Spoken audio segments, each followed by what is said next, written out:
पाकिस्तान की टीम की तरफ से T20 में एशिया कप में जो चांद चढ़ाया गया वो हमने देख लिया।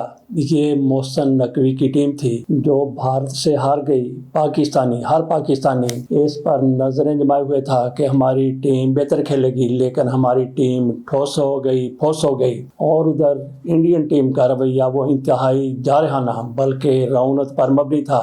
किसी एक मौके पर भी इंडियन कप्तान की तरफ से पाकिस्तानी कप्तान के साथ हाथ नहीं मिलाया गया। और फिर जब मैच का इख्तिताम होता है तो रवायत यही है कि खिलाड़ी आपस में एक दूसरे से मिलते हैं, हाथ मिलाते हैं, लेकिन इस मौके पर भी इंडियन टीम ग्राउंड से भागी और पाकिस्तानी टीम के साथ उसकी तरफ से हाथ नहीं मिलाया गया। जैसा कि हमने कहा कि मोहसिन नकवी की ये टीम थी और जिस तरीके से हारी है इंतहाई ज्यादा शर्मनाक है। फुस हो गई। सिर्फ 127 स्कोर किया 20 ओवर में और इंडिया की तरफ से ये स्कोर 3 विकेटों के नुकसान पर पूरा कर लिया गया।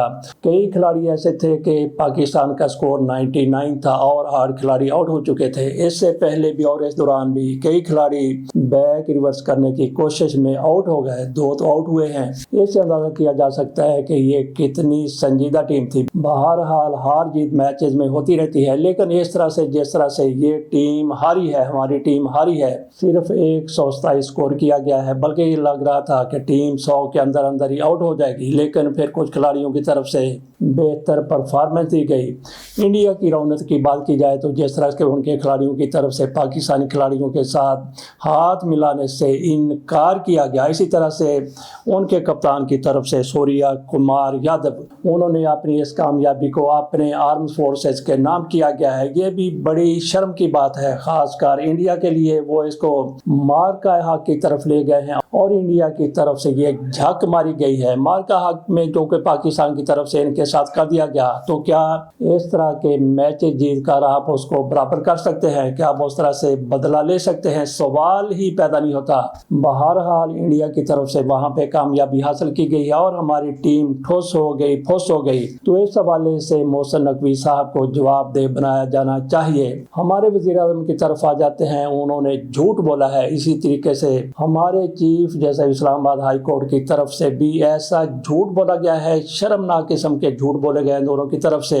मियां शहबाज शरीफ साहब कतर गए थे। जैसे ही इसराइल की तरफ से कतर पर हमला हुआ, सबसे पहले मियां शहबाज शरीफ साहब पाकिस्तान के वजीर आज़म भागे वहां पे चले गए। हालांकि वहां वजीर आज़म उनके मौजूद नहीं थे, वो अक़वाम मुत्तहिदा में जा चुके थे, लेकिन शहबाज शरीफ साहब वहां गए और वहां इनका 1 रोज का दौरा था। यही सारे अखबारात ने लिखा। लेकिन वो पाकिस्तान आते हैं तो यहाँ पे एक अदालत में जाते हैं। इमरान खान के खिलाफ उन्होंने हत्या के इज्जत का दावा किया हुआ है, 10 अरब रुपए का दावा किया गया है। तो उसमें शहबाज शरीफ साहब पेश कैसे हुए? शहबाज शरीफ साहब अपने घर में बैठे हुए थे, वजीर आज़म हाउस में बैठे हुए थे या यहाँ कहीं भी बैठे हुए थे, वहां पे इन्होंने ऑनलाइन पेश होना था, कैमरे पर पेश होना था। ये शहबाज शरीफ साहब पाकिस्तान में होते, कतर में होते, इंग्लैंड में होते, अमेरिका में होते, जहां कहीं भी होते, तो ये उसमें उस तरह से पेश हो सकते थे। अदालत में पेश हुए, अपने घर बैठे हुए, और इनकी तरफ से कहा गया कि देखे मैं कतर से यहाँ पे आया हूँ सिर्फ और सिर्फ इस केस के लिए, इस समाअत के लिए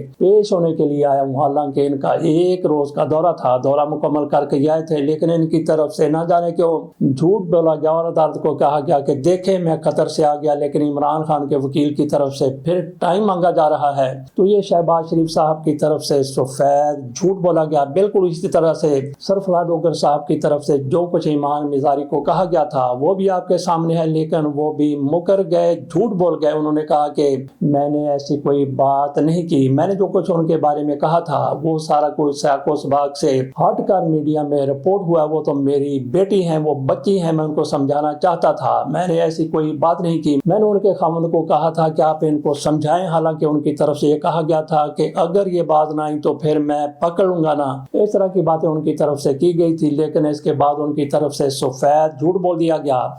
लेकिन हुआ क्या हो रहा है, हो ये रहा है कि जितने भी बार काउंसिल्स हैं बड़ी बड़ी पाकिस्तान में, उन सब की तरफ से इन साहब के इस्तीफे का मुतालबा किया गया है। देखते हैं कि इस्तीफा कब देते हैं, और इनका मुझे नहीं लगता कि कंटिन्यू करना मुमकिन है, क्योंकि पहले भी इनकी तरफ से ऐसी बातें की जा चुकी हैं। एक सीनियर वकील को इन्होंने कह दिया था, उल्लू का पट्टा क्यों नहीं मेरी अदालत में आया, जब उसे पता था कि मैंने केस सुनना है तो उसको मेरी अदालत में आना चाहिए था। ऐसे बंदे को पहले आप लाहौर हाई कोर्ट ले गए, और वहां से उनकी सीनियरिटी कितनी ज्यादा वो पीछे थे, 15वें नंबर पर थे, उनको चीफ जज इस्लामाबाद हाई कोर्ट बना दिया गया, और वहां पे बैठ के ये किस तरह से झूठ बोल। हमारे वजीर आजम साहब भी अंदाजा कीजिए कि इतने बड़े उहदों पर बैठकर भी ये लोग शर्माते नहीं है झूठ बोलने से। तो मरियम नवाज शरीफ साहिबा की तरफ से अपने वज़रा को कहा है कि जाएं वहां पे जाके सैलाब-ज़दगान की मदद करें, उनके रिलीफ का इंतजाम करें, उनकी बहाली के लिए जो भी मुमकिन हो सकता है करें, तो ये बड़ी इनकी मेहरबानी है।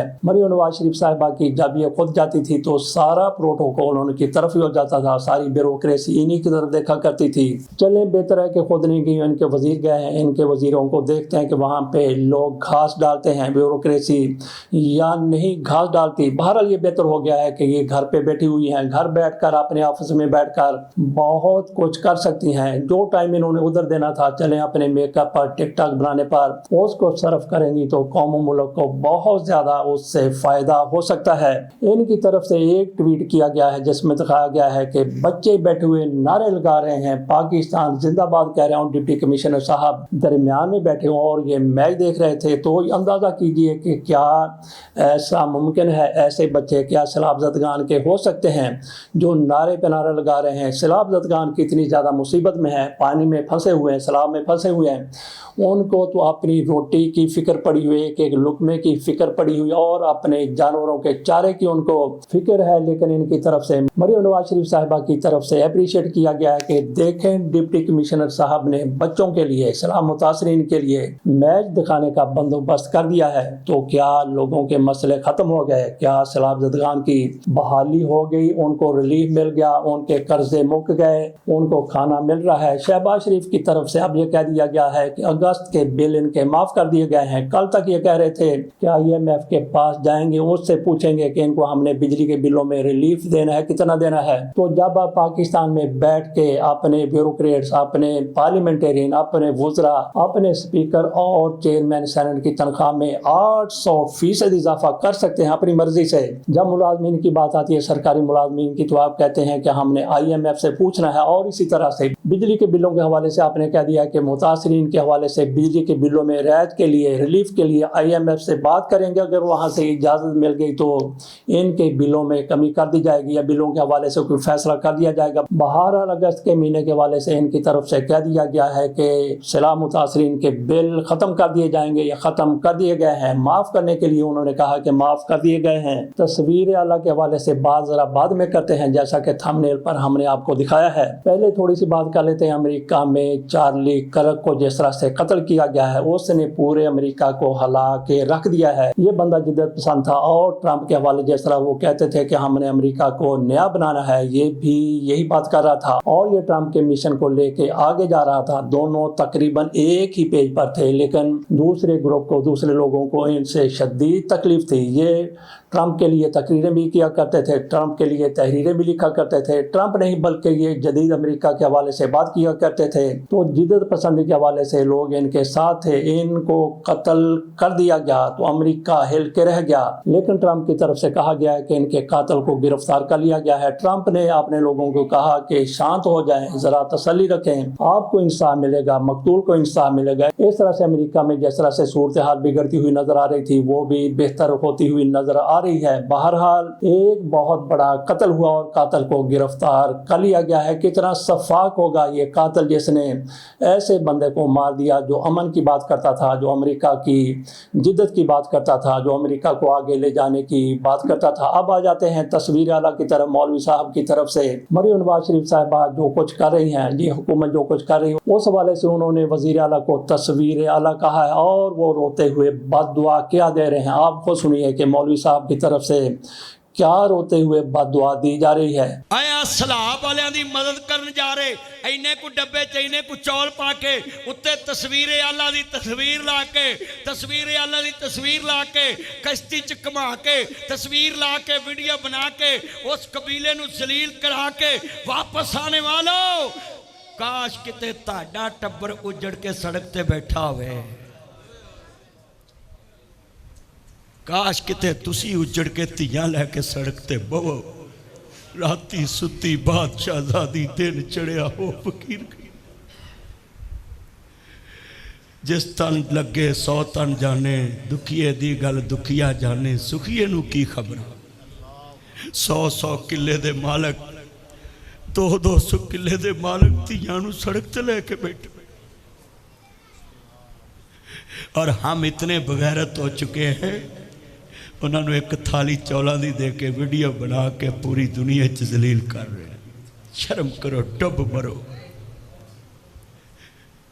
اور تم چولوں کی تھالی دیکھ کے لوگوں کو ذلیل کر رہے ہیں، ایک تھالی پکڑاتے ہو، ویڈیو بناتے ہو، تصویر بناتے ہو۔ کب سے سلاب آیا میری تصویر دیکھی کسی نے؟ کوئی ویڈیو بنائی ہے؟ اور بھئی تمہیں یہ ویڈیو سوچتی ہے؟ جس کی ماں رڑ گئی ہو، بیٹا رڑ گیا ہو، ساری کل کمائی رڑ گئی ہوئے، تو تسی پلیٹاں بھرا کے تصویریں بنا دے پھر فنڈ کٹھا کرنے کے لیے۔ او خدا کے لیے ڈر جائیں، او کروڑ پتیاں دے کروڑ نہیں رہتے، تو ٹھگ کے کنا کو امیر ہو جائے گا، حرام جمع کر کے کتنے کو امیر ہو جاؤ گے، اپنا پیج چلاتے ہو، اپنی ویڈیو بناتے ہو، ٹک ٹاک کرو، اور سلاب زدگان کی ویڈیو لگانے والوں، حکمرانوں، میں ویڈیو میں لوگوں کو دیکھا ہے، وہ رو رہے تھے کہ ہماری غیرت کا جنازہ نکالنے آئے ہو، ہمیں اتنے کو چاول پکڑا کے کہتے ہیں جی ویڈیو بنا دو، کشتی میں بٹھا کے چکر لگا کے پھر کہتے ویڈیو بنا دو، ہائے ہائے ہائے۔ یہ آپ نے سنیا کہ مولوی صاحب نے کس طرح سے کیا بات کی ہے، اور کتنے دکھی دل کے ساتھ انہوں نے روتے ہوئے، بلکتے ہوئے، سسکتے ہوئے بات کی ہے۔ کیا اس سے حکمرانوں کے ضمیر پر کوئی خلش ہوگی؟ کیا ان کا ضمیر جاگے گا؟ اس کا انتظار کرتے ہیں۔ اجازت دیجیے، اللہ حافظ۔